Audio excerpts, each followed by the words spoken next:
Friends, എല്ലാവർക്കും സുഖമാണെന്ന് വിശ്വസിക്കുന്നു. ഇത് ഞാൻ വളരെ സിമ്പിൾ ആയ ഒരു ചോറിന്റെ കൂടെ ഒക്കെ കഴിക്കാൻ പറ്റുന്ന ഒരു സൈഡ് ഡിഷ് ആയിട്ടാണ് വന്നേക്കുന്നത്. അതായത് നമ്മള് മീനൊക്കെ ഫ്രൈ ചെയ്യത്തില്ലേ, അതുപോലെ മീനിന്റെ കൂട്ട് നമുക്ക് ഒരു സൈഡ് ഡിഷ് ആയിട്ട് കഴിക്കാവുന്നേ. അതായത് വഴുതനങ്ങ ഫ്രൈ, ഇങ്ങനെ വലിയ വഴുതനങ്ങ കിട്ടത്തില്ലേ, അതാ ഞാൻ എടുത്തേക്കുന്നത്. അതാ നല്ലതും. അത് നമുക്ക് ഒന്ന് പീസ് ആക്കണേ. ആദ്യം ഒത്തിരി തിന്നായിട്ട് അങ്ങ് പീസ് ആക്കണ്ട.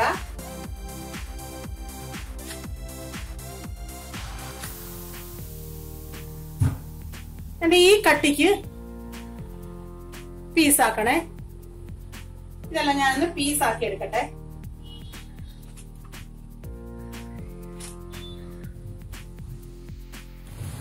ഇതിപ്പോ എല്ലാം ഞാൻ പീസാക്കി എടുത്തിട്ടുണ്ട്. ഇനി നമുക്ക് അതിന്റെ ബാറ്റർ തയ്യാറാക്കാം. ഞാനിവിടെ ഒരു ബൗൾ എടുത്തിട്ടുണ്ട്.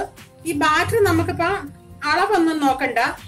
ഇതിലായിട്ട് ഞാൻ കുറച്ച് കടലമാവ് ഇടുക. കാരണം ഈ നമ്മൾ അരിഞ്ഞു വെച്ചേക്കുന്ന ഈ വഴുതനങ്ങ ഒന്ന് മുങ്ങി, എല്ലാം ഒന്ന് മുങ്ങി എടുക്കത്തക്ക വിധത്തിൽ വേണം ബാറ്റർ കിട്ടാൻ.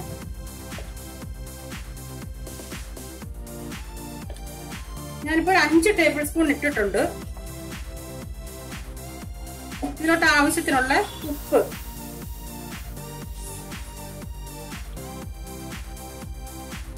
അര ടീസ്പൂൺ മഞ്ഞൾപ്പൊടി, 1 ടീസ്പൂൺ കാശ്മീരി മുളക് പൊടി, 1 ടീസ്പൂൺ ഗരം മസാല.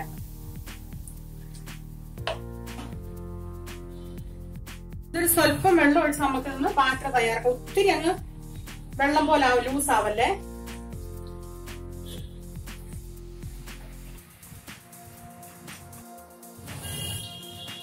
ഞാനിപ്പോ 2 ടേബിൾ സ്പൂൺ കടലമാവ് ചേർത്തു. കാരണം കലക്കുണ്ടെങ്കിൽ അത് കുറവായിട്ട് എനിക്ക് തോന്നി.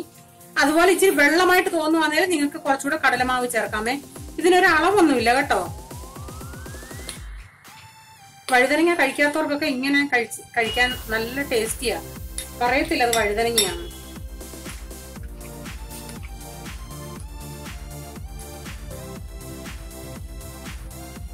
ഇവിടെ പാൻ വെച്ചിട്ടുണ്ട്. അതിലോട്ട് കുറച്ച് ഓയിൽ ഒഴിച്ചു കൊടുക്കാം.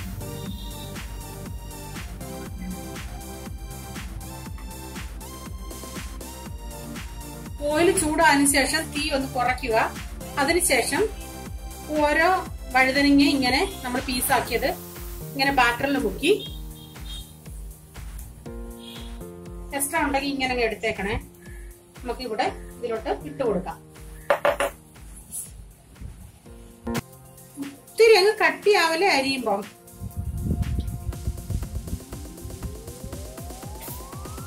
അകത്തിയിട, അല്ലെങ്കിൽ അത് കിടന്ന് ഒട്ടിപ്പിടിക്കും.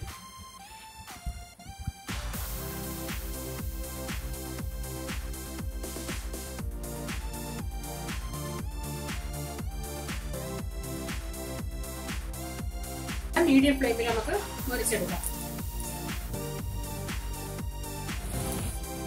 ഇത് നിങ്ങൾക്ക് വേണേ ഡീപ് ഫ്രൈ ചെയ്ത് എടുക്കാം. അന്നേരം കുറച്ചുകൂടെ ടേസ്റ്റ് കിട്ടും. ഇത്രയും നേരം നിൽക്കുകയും വേണ്ട.